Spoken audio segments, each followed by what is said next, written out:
नमस्ते बाल दोस्तों। कक्षा 8 विषय हिंदी इकाई 7 सोच अपनी अपनी। इस इकाई का साहित्य प्रकार है वाद विवाद। वाद यानी किसी तत्व या सिद्धांत पर होने वाली बातचीत या बहस। विवाद यानी तकरार या बहस, ऐसी बात जिसके विषय में दो या दो से अधिक पक्ष हो और जिसकी सत्यता का निर्णय होना हो। किसी विषय के पक्ष और विपक्ष में तर्क वितर्क सहित अपने विचारों की अभिव्यक्ति ही वाद विवाद है। पक्ष यानी किसी प्रतियोगिता या विवाद आदि में सम्मिलित होने वाले व्यक्तियों या दलों में से प्रत्येक व्यक्ति का दल। विपक्ष यानी विरोधी पक्ष या दल। तर्क यानी के कारण या दलील, और वितर्क यानी के तर्क के विपरीत दिया गया तर्क या कुतर्क। કોઈ વિષયના પક્ષ અને વિપક્ષમાં તર્ક અને વિતર્ક સાથે પોતાનો વિચારો છે તેની રજૂઆત છે તે જ વાદ વિવાદ છે। वाद विवाद मौखिक भावाभिव्यक्ति का अत्यंत प्रभावशाली तथा महत्वपूर्ण रूप है। भावाभिव्यक्ति यानी कि आत्म अभिव्यक्ति। वाद विवाद मौखिक भावाभिव्यक्तिનું ખૂબ જ प्रभावशाली तेमज महत्वपूर्ण रूप है। वाद विवाद में किसी एक विषय को निर्धारित कर लिया जाता है। वाद विवाद में कोईपण एक विषय है तेने नक्की करी लेवामां आवे छे। कुछ विद्यार्थी उस विषय के पक्ष में तथा कुछ विपक्ष में अपने अपने तर्क इकट्ठे करके कार्यक्रम के दिन श्रोताओं के सामने प्रस्तुत करते हैं। केटलाक विद्यार्थीओ ते विषयना पक्ष में तथा केटलाक विपक्ष में पोतपोताना तर्क है तेने भेगा करी अने कार्यक्रमना दिवसे सांभळनारनी सामे छे ते रजू करे छे। एक वक्ता पक्ष में अपने विचार रखता है तो उसके बाद का विपक्ष में। एक बोलनार पोताना पक्षनी अंदर पोतानो विचार राखे छे अने त्यार पछी विपक्ष में। इस प्रकार वक्ताओं को अपनी बात की पुष्टि तथा विपक्षी के कथन के खंडन का अवसर मिलता है। पुष्टि यानी कि अनुमोदन, दृढ़ीकरण या मजबूती। कथन यानी कि कहना या बोलना। खंडन यानी कि निवेदन। આવી રીતે બોલવાવાળાની પોતાની વાતનું સમર્થન તથા વિપક્ષની વાતનો વિરોધ કરવાનો મોકો મળે છે। नीचे दिए गए चित्रों को ध्यान से देखिए, फिर उन पर आधारित प्रश्नों के आधार पर कक्षा कक्ष में वाद विवाद करवाइए। नीचे 3 प्रश्न दिए गए हैं, उसके उत्तर आपको ये चित्र देख कर देने हैं। हम उसकी चर्चा करते हैं।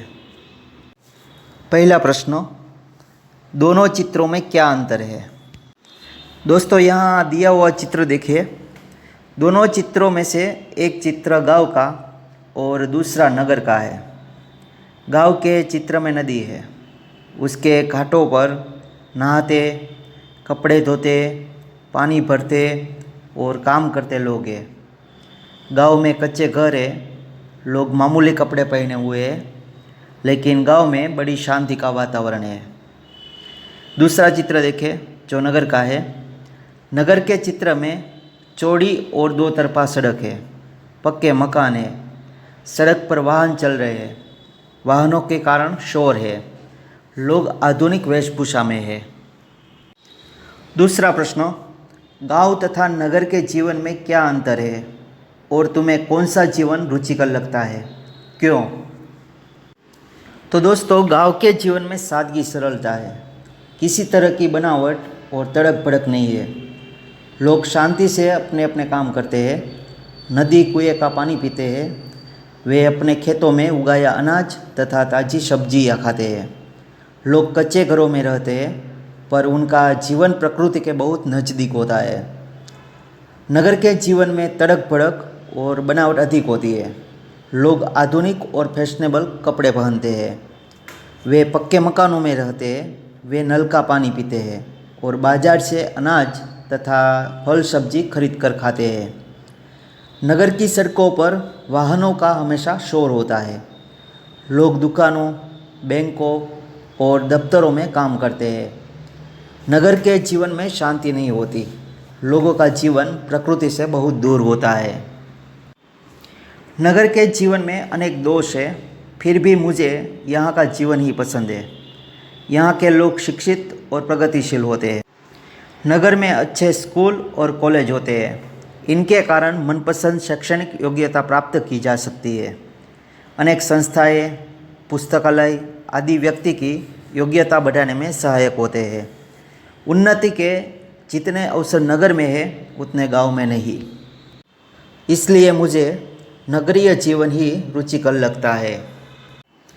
दोस्तों, इस विषय का कक्षा में कैसे वाद विवाद हो सकता है, इसका उदाहरण देखते हैं। दो पक्ष में विद्यार्थियों का चयन करते हैं। एक पक्ष का नाम ए रखते हैं जो गांव के समर्थन में है और नगर के विरोध में। दूसरे पक्ष का नाम बी रखते हैं जो नगर के समर्थन में और गांव के विरोध में है।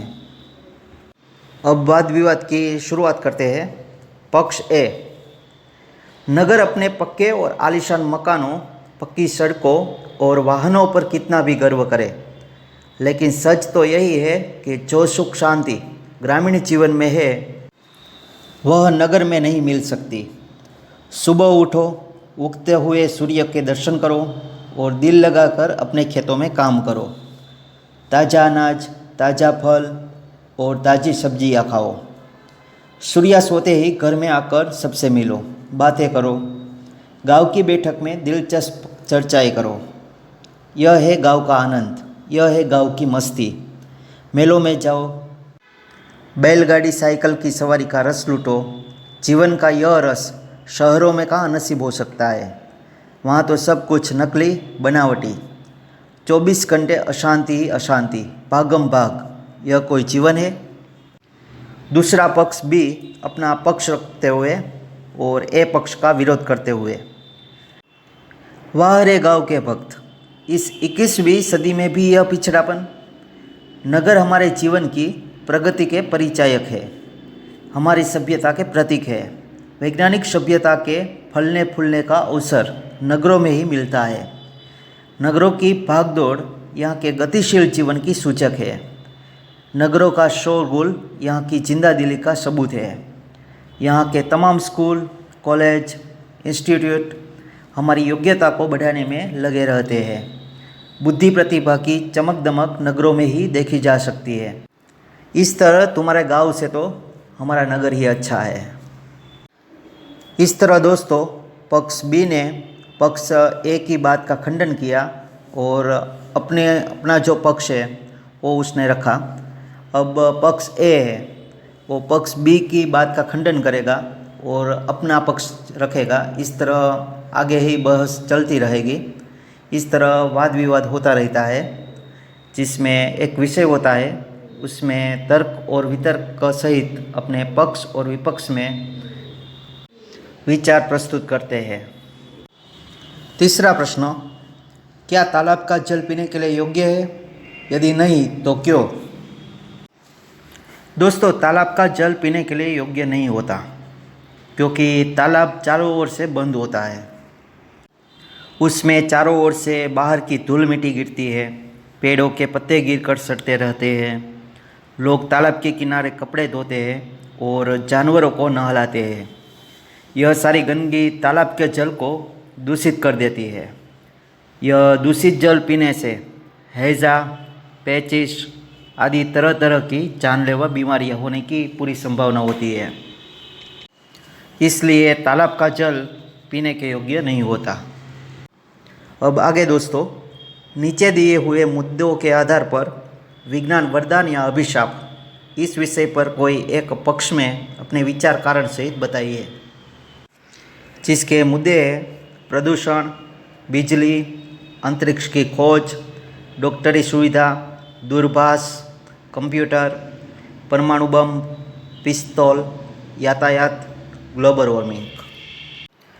इस विषय के पक्ष में हम इस तरह अपने विचार और कारण रख सकते हैं कि प्रत्येक वस्तु के दो पहलू होते हैं। एक पहलू उसकी अच्छाइयाँ बताता है, दूसरे में उसकी बुराइयाँ दिखाई जाती है। विज्ञान को भी इस कसौटी पर कसे तो सबसे पहले उसके अच्छे पहलू हमारे सामने आते हैं। विज्ञान ने बिजली की खोज कर मानव जाति पर बड़ा उपकार किया है। ट्यूबलाइट, पंखे, AC, cooler, fridge, geyser, lift तथा बिजली से चलने वाली अन्य मशीनें विज्ञान की अद्भुत देन है।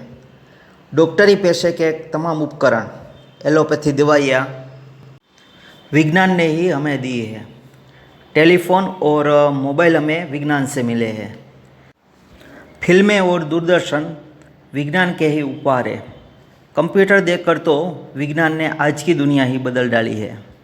मोटर, बस, ट्रेन, हेलीकॉप्टर, हवाई जहाज आदि वाहन भी विज्ञान के ही दिए हुए हैं।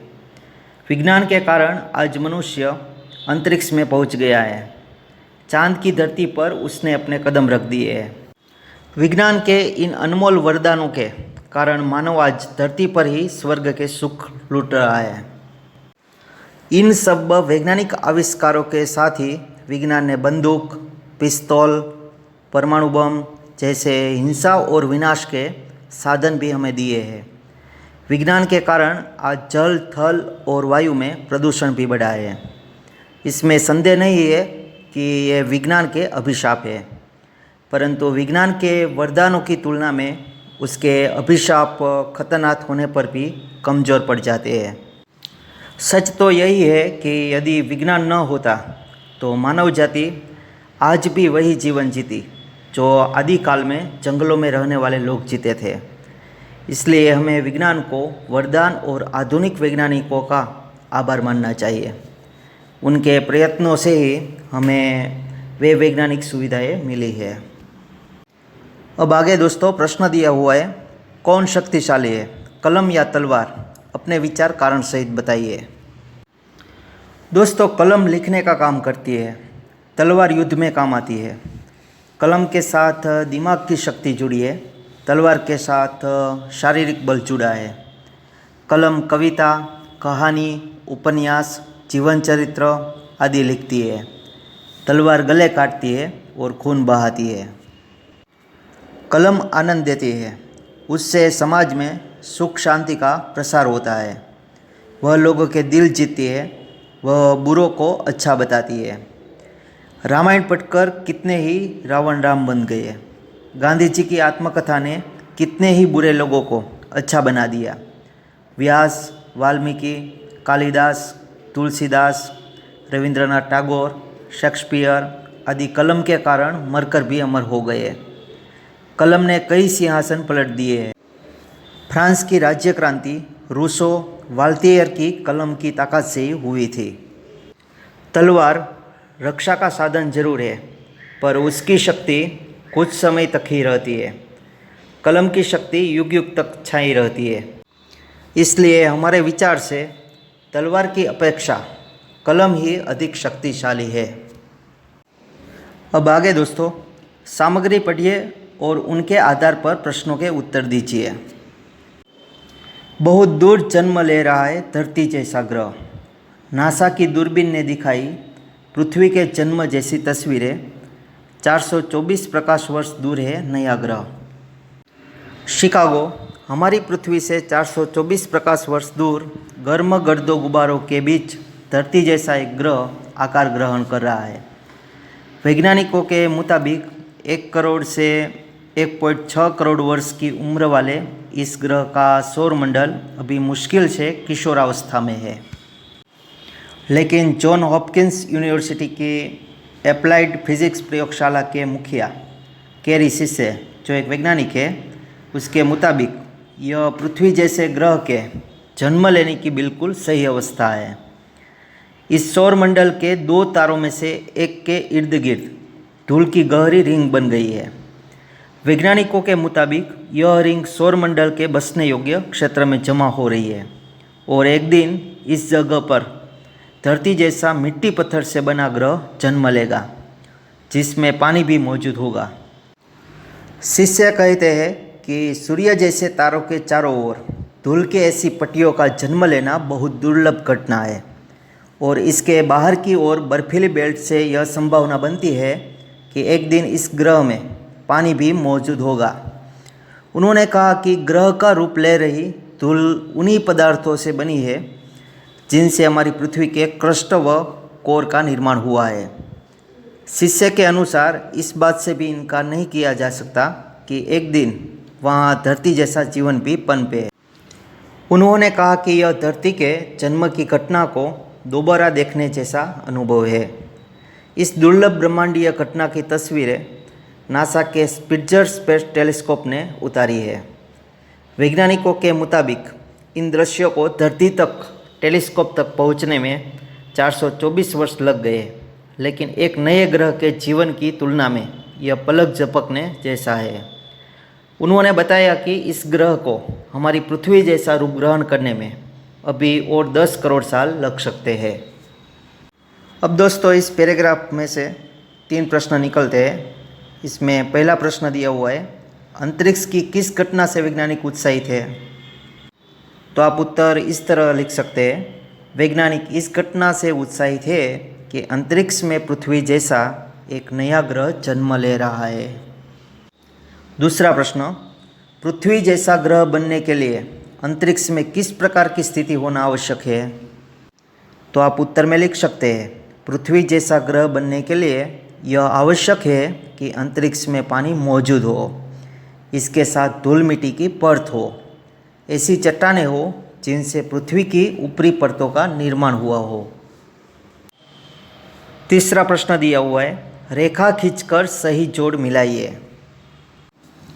भाग 1 में दिया हुआ है 424 प्रकाश वर्ष, 1.6 करोड़ वर्ष, 10 करोड़ वर्ष, स्पिट्जर स्पेस कैरिसिस है।